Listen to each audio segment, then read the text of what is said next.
All right, PUA, Pandemic Unemployment Assistance. The PUA EDD application in California and elsewhere has caused a lot of confusion. We've been reporting on it daily for you. Your comments have come in massive amounts. We are here to answer your questions daily. We're getting back to you about every 4 hours. This is the latest update on the PUA, how you can get benefits, how much you can get, how you can increase those benefits, and a lot of questions you had about whether you're employee versus independent contractor. How does self-employed versus employee apply for PUA benefits? We're shooting here on location in beautiful Redondo Beach. Sorry if there's a little bit of wind in the background, but I wanted to give you something to enjoy. All right, so let's back up with a lot of your questions. Some of your questions all focus on a previous video and my comments to you about giving a correspondence to raise your benefits. Let's back up. That comment has caused a little bit of confusion. The way PUA and unemployment benefits work, especially PUA, is they first say you are eligible and you have been approved. When you go through the PUA application process, and granted, it's done in your state, it's done on your unemployment website, every site is slightly different. But when you go through that process, they generally do not ask you how much your 2019 earnings were. They generally don't ask that. It is at the end of the process, they say you are approved. When you're approved, you are approved at the base amount. The purpose of the PUA application process is to get your approval. And when you are approved at the base amount, you're at the base amount of your state, which can be anywhere from $169 to $139 per week. If this is, and it generally is, from the month of February to July, the federal government, because of the CARES Act, throws $600 on top of that. So your benefits on a weekly basis is $139 plus $600. Now, in an earlier video, I explained to you that after you're approved, and please listen to that, after you're approved for PUA benefits, at the base amount, you have to get through that process. Then you can go on your computer, write a letter, write it in Word format, convert it to PDF, get your 1099 front page ready as a PDF, and upload it into the correspondences of your state unemployment website in your portal, in your username, and say, hey, I think I qualify for a raised PUA benefits. I've been approved, but I think I qualify for raised benefits. And as I explained in the previous video, if your 2019 earnings were about $30,000 or more, then you can qualify for max benefits. Max benefits under PUA is the maximum benefits that your state provides, which in most states is about $300 to $400 per week. So that's in addition to the $600. So let's recap. When you're going through the PUA process, in most states, you are generally going through it to get approval. When approved, you're at the base level. My comments in a previous video about sending correspondences are after you are approved for PUA to then raise that to max benefits if that is your scenario. And for most of you, it may be your scenario if you made more than $30,000 in 2019 earnings. All right. Another question that has come up, and your questions, because you're sophisticated, you're knowledgeable, you generally understand how all these things work, you just have unusual scenarios. Are people asking questions where they were both employees and independent contractors? They don't know which one to do. Okay, let me explain. Every state does PUA a little bit differently. In some states, when you go on the website, it will say that we will not process a PUA application unless you have first applied for for unemployment benefits and been denied because you're self-employed. They actually say it on the website. It is a requirement. Other states don't say that. they basically want you to go through unemployment and get denied because you list yourself as self-employed, and then go through the process. Some of you have asked, though, which one should you go through? The answer might be the practical answer here. When you go through unemployment or you go through PUA and you are both that person, for example, you worked for Home Depot in 2019 and got laid off, and you're an Uber driver, independent contractor, so you were both a W-2 and a 1099, a W-9. Which one do you apply for? Well, if you were, and this is assuming that both of them you were let off because of coronavirus. Which one do you apply for? The practical answer, and this is where you decide, is that when you go through this process, they will ask you, after approval, to provide documentation to substantiate your claim, and you're possibly doing it to increase the max benefits based upon your 2019 earnings. So, if you were a W-2 with Home Depot and laid off because of coronavirus, and were making $75,000 a year, yeah, I know that's not true. That's a high number, but I'm using an example. $75,000 a year from Home Depot, but you did Uber on the side and only made $2,000 last year, and both of the cases you were let off because of coronavirus and hence qualify for both either unemployment or PUC. Which one would you apply for? I think the answer is pretty obvious. One of them triggers max benefits, the other one doesn't. So there you go. Yesterday's video, we talked about a glitch. And I'll recap it today. There's a glitch on the California website because, as you know, PUA also applies for people who are normally on unemployment and have exhausted unemployment. Under the CARES Act, under PUA, you can get an extension for the number of weeks for unemployment coverage. Under the California EDD website, there's a glitch that's not allowing you to process it. We have more about that on yesterday's video. All right.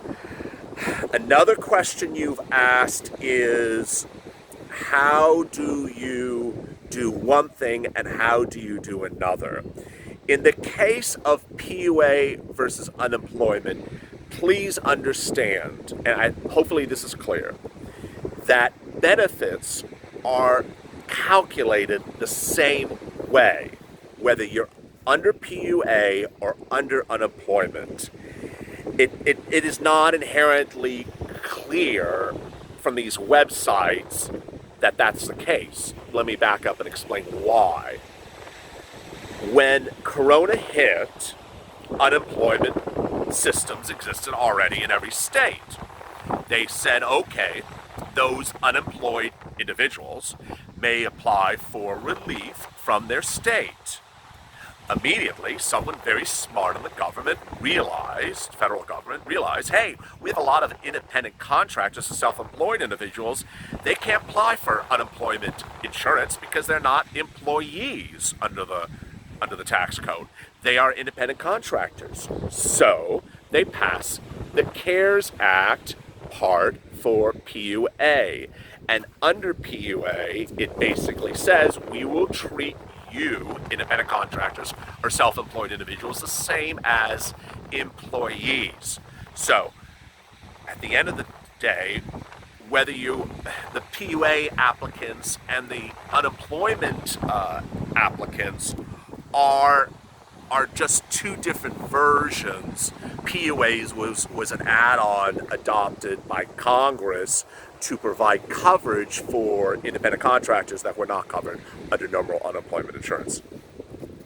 All right, how long does it take to get paid, and what do you do after to get improved? And this came up in a lot of comments. As always, comment. We learn from your comments. We're here to answer your comments. We answer them within 4 hours, and generally, we learn about things that we didn't even know was an issue until we see your comments. All right. People have asked, they've been approved for PUA, but they don't see anything on the website that says they're getting money. Yeah, that's not your fault. That's the confusion of the websites. The way the websites generally work is the following. And here we are to really help you understand this. No one's explaining it to anyone, and the phone numbers for all these agencies are closed.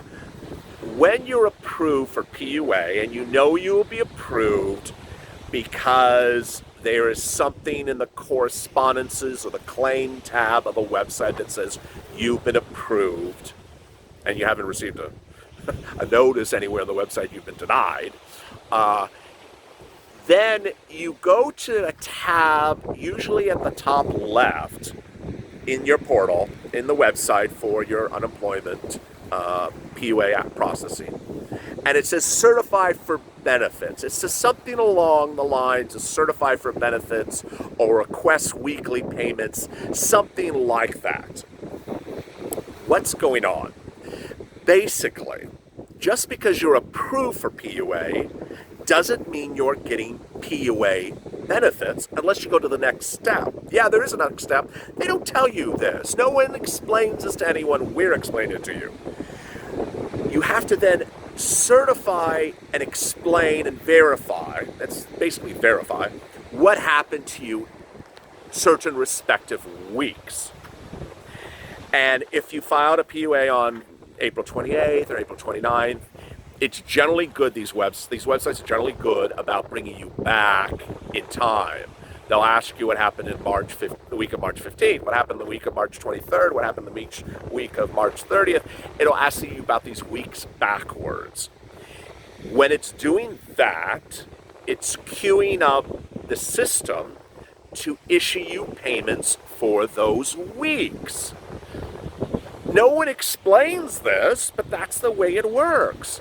So just because you're approved for PUA doesn't mean you're going to get any payment unless you go into the respective week and say, hey, yeah, I was impacted in this respective week. Now, you have to qualify for the respective week. You have to have endured the eligibility of each of those respective weeks.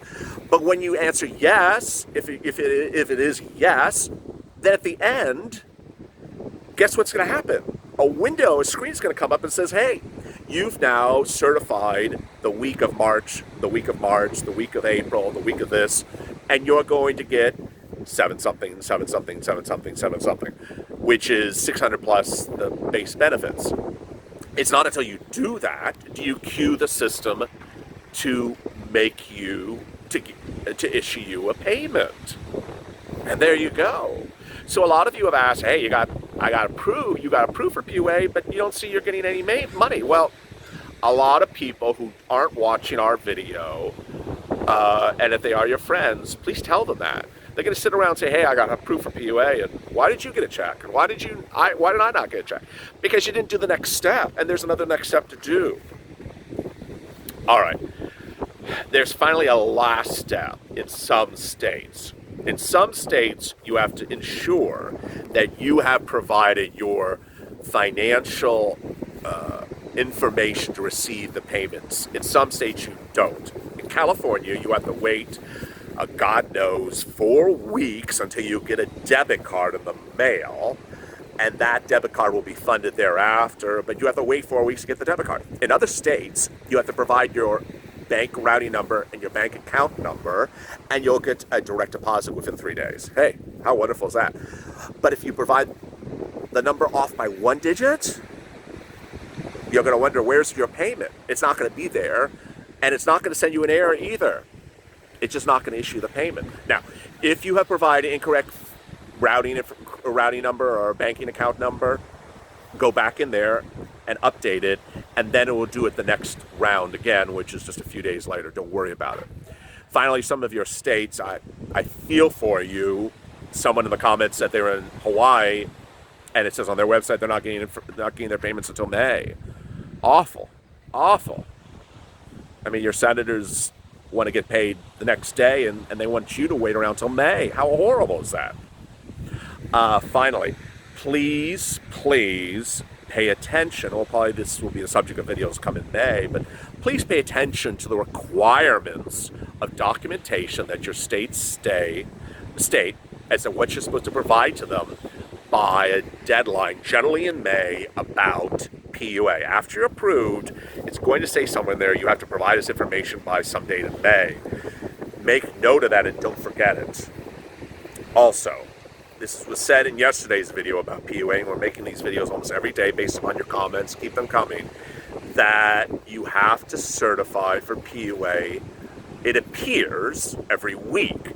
Now, why am I saying it appears? In some states, there's this strange, California, there's a strange disclaimer on one of the pages that says you do not need to certify anything between now and May 15th. You just have to do it once. But you go in the website and it asks you to certify every week. So I have no idea what's going on. Anyway, remember generally to ensure that you are certifying for benefits every week if you are impacted because of coronavirus every week. If you don't get paid. It's as simple as that.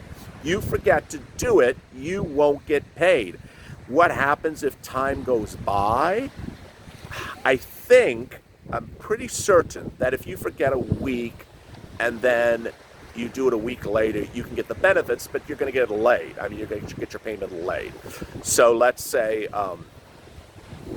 this week you forget to do it, and the next week you say, "Oh my God, I forgot to do last." In 2 weeks you forgot to do the prior week. You can do them together. You're just going to get them late, and there you go. So PUA, of all our videos, it has been the video that has more questions and comments because it is hideously confusing. Keep your comments coming. We are here to help. Today's recordings include 4 videos that may all apply to you. PUA, possible second stimulus check, EIDL, and finally PPP, that wonderful PPP. Stay with LALATE for more.